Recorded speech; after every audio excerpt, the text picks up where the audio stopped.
Hello everyone, आप सभी देख रहे हैं मीनकाट ओ लेवल। आज की इस वीडियो में हम ओ लेवल के M3R5 पाइथन प्रोग्रामिंग के यूनिट नंबर 1 का टॉपिक 4 प्रोग्रामिंग लैंग्वेज से 20 मोस्ट इम्पॉर्टेंट क्वेश्चन लेकर के आया हूं, जो ओ लेवल एग्ज़ाम में बार बार रिपीट किया जाता है। इस 20 ओ लेवल क्वेश्चन को अगर आप सॉल्व करते हैं और पढ़ते हैं तो इस टॉपिक से यदि कोई क्वेश्चन आएगा तो इसी से आएगा, गारंटी के साथ आपको बता रहा हूँ। तो आप सभी लोग इसको ध्यान से सुनिएगा। इस 20 क्वेश्चन को मैं एक्सप्लेन करूँगा और एक एक वर्ड को समझना, इससे कई और सारे क्वेश्चन आपके बन जाएंगे। चलो हम फर्स्ट नंबर क्वेश्चन को देखते हैं। फर्स्ट नंबर क्वेश्चन कह रहा है कि प्रोग्रामिंग लैंग्वेज को मशीन लैंग्वेज में कौन कन्वर्ट करता है। प्रोग्रामिंग लैंग्वेज को मशीन लैंग्वेज में कन्वर्ट करता है ट्रांसलेटर। ट्रांसलेटर हमारे 3 होते हैं। सबसे पहला असेंबलर, दूसरे नंबर पे कंपाइलर और तीसरे नंबर पे इंटरप्रेटर। लेकिन यहाँ देखो ऑप्शन में ना तो इंटरप्रेटर है ना ही असेंबलर है। तो कंपाइलर हमारा क्या होता है, ट्रांसलेटर होता है, जो मशीन लैंग्वेज में कन्वर्ट करता है हमारे कोड को। एडिटर, ब्राउज़र, डेटाबेस, ये तीनों हो ही नहीं सकते हैं। तो हमारे 3 ही ट्रांसलेटर हैं, असेंबलर, कंपाइलर और इंटरप्रेटर। इन तीनों का नाम जहाँ भी दिखे वो कोड को मशीन लैंग्वेज में कन्वर्ट करते हैं। नंबर 2 क्वेश्चन आओ देखते हैं।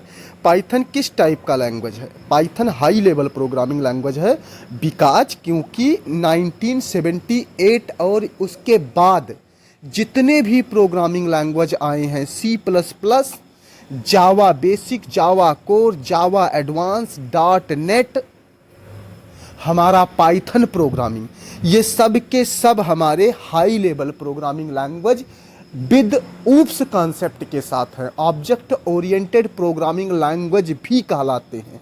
आपको मैं ये बताना चाहूँगा, जितने भी हाई लेवल लैंग्वेज होते हैं वह सभी ऊप्स भी होते हैं। ऊप्स का मतलब होता है ऑब्जेक्ट ओरिएंटेड प्रोग्रामिंग लैंग्वेज। ये भी पूछा जाता है। ध्यान से सुनिएगा, 3 क्वेश्चन इससे बना। हाई लेवल लैंग्वेज कौन सा है, पाइथन प्रोग्रामिंग हाई लेवल है। ऊप्स भी पाइथन है, ध्यान से सुनिएगा। और ऊप्स का फुल फॉर्म होता है object oriented programming language. Third number question कह रहा है कि इंटरप्रेटर क्या करता है। सेम काम करता है, लाइन बाय लाइन हमारे कोड को चेक करता है और हमारे कोड को मशीन लैंग्वेज में बनाता है, मशीन लैंग्वेज में कन्वर्ट करता है। ये भी ट्रांसलेटर है इंटरप्रेटर। अभी फर्स्ट क्वेश्चन में हमने एक्सप्लेन किया था।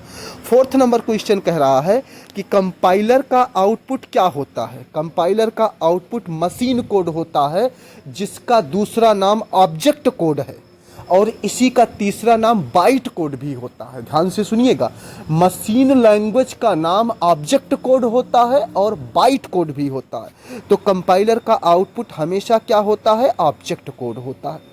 फिफ्थ नंबर क्वेश्चन कह रहा है कि मशीन लैंग्वेज फॉर्मेट में होती है। मशीन लैंग्वेज बाइनरी कोड कहलाता है, मशीन कोड कहलाता है, इसीलिए बाइनरी का मतलब 0 और 1 होता है, बाइनरी नंबर कहलाता है। ध्यान से सुनिएगा, एक एक वर्ड समझना। द 6th नंबर क्वेश्चन कह रहा है कि असेंबली लैंग्वेज को मशीन लैंग्वेज में कौन कन्वर्ट करता है। पहला कंपाइलर, असेंबलर। पहला कंपाइलर आपको कौन सा बताया था फर्स्ट नंबर क्वेश्चन में, असेंबलर। असेंबलर क्या करता है, मशीन लैंग्वेज को, असेंबली लैंग्वेज को मशीन कोड में बनाता है। कंपाइलर और इंटरप्रेटर हाई लेवल लैंग्वेज को मशीन लैंग्वेज में बनाते हैं, मिडिल लेवल लैंग्वेज को मशीन लैंग्वेज में भी बनाता है। 7th नंबर क्वेश्चन कह रहा है कि पाइथन फाइल का एक्सटेंशन .py होता है और C फाइल का एक्सटेंशन .c होता है और C++ फाइल का एक्सटेंशन .cpp होता है।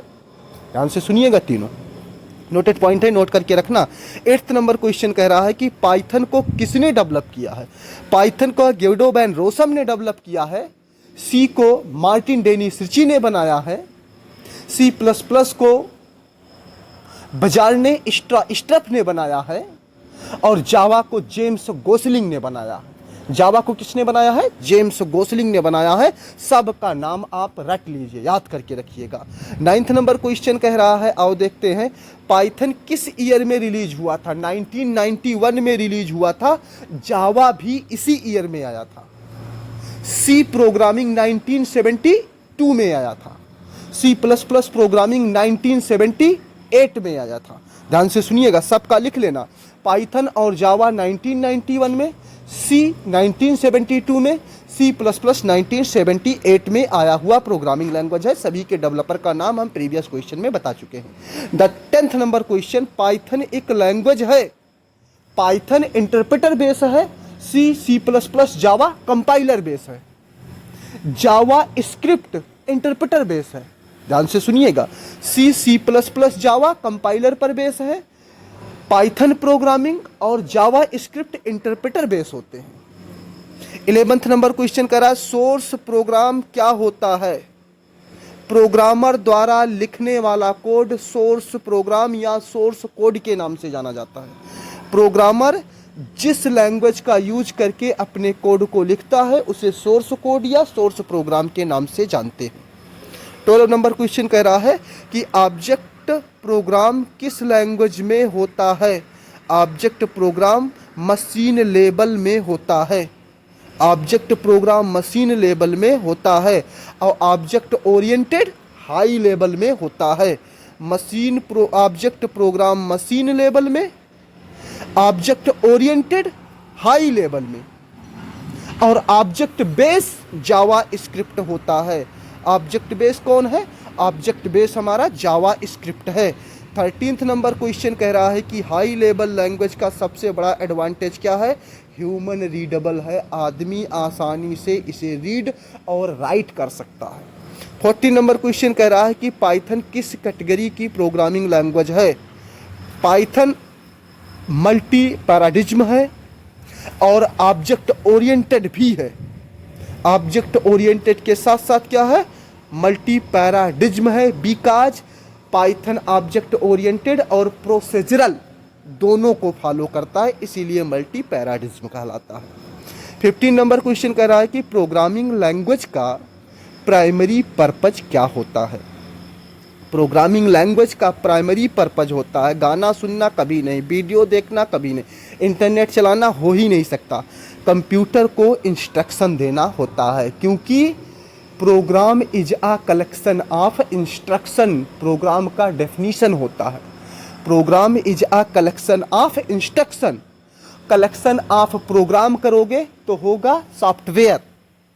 अगर इंस्ट्रक्शन का कलेक्शन करोगे तो प्रोग्राम बनता है, प्रोग्राम का कलेक्शन करते हो तो क्या बनता है? सॉफ्टवेयर बनता है। ठीक है।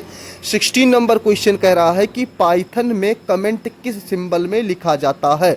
पाइथन में हैच सिंगल लाइन कमेंट के लिए यूज होता है, ट्रिपल कोटेशन मल्टी लाइन के लिए यूज किया जाता है। 17 नंबर क्वेश्चन कह रहा है पाइथन केस सेंसिटिव लैंग्वेज है? यस। कैपिटल लेटर में जो लिखा गया है उसे कैपिटल में ही लिखना, स्मॉल लेटर में जो लिखा गया है उसे स्मॉल में लिखना। कैपिटल को स्मॉल और स्मॉल को कैपिटल करोगे तो आपका गलत हो जाएगा, एरर प्रोवाइड हो जाएगा। 18 नंबर क्वेश्चन कह रहा है कि इंटरप्रेटेड का एक एडवांटेज क्या है? इंटरप्रेटेड हमारा लाइन बाय लाइन चेक करता है, जिस लाइन में एरर मिलेगा वहीं पे रुक के एरर डिटेक्ट कर देता है। बिकॉज इंटरप्रेटर बेस है, interpreter line by line check करता है कोड को। 19 नंबर क्वेश्चन कह रहा है कि मशीन लैंग्वेज किस जनरेशन की लैंग्वेज है? मशीन लैंग्वेज फर्स्ट जनरेशन की लैंग्वेज है। 20 नंबर क्वेश्चन कह रहा, लास्ट क्वेश्चन मोस्ट इंपॉर्टेंट, ये 20 है। पाइथन को किस फील्ड में यूज किया जाता है? पाइथन को सभी फील्ड में यूज किया जाता है, सिर्फ एक फील्ड है कि मोबाइल के एप्लीकेशन के डेवलपमेंट में पाइथन का यूज नहीं होता है। मोबाइल का ऐप डेवलपमेंट पाइथन यूज नहीं करता है। तो इन सभी 20 क्वेश्चन यूनिट नंबर 1 के टॉपिक नंबर 4 प्रोग्रामिंग लैंग्वेज से मोस्ट इंपॉर्टेंट है। आप सभी एग्जाम में पढ़ करके जाइए, 100% इस टॉपिक से इसी में मिलेगा। आपको प्रीवियस 3 टॉपिक भी डिस्कस कर दिया गया। हमारे इस चैनल पर आपको M3 R5 के हर एक यूनिट के हर एक टॉपिक से 20 मोस्ट इंपॉर्टेंट क्वेश्चन मिलेंगे। आशा करता हूं कि हमारा वीडियो पसंद आया होगा। आप सभी से विनम्र निवेदन है, हमारे चैनल को लाइक और सब्सक्राइब करें, अपने दोस्तों में वीडियो को जरूर शेयर करें।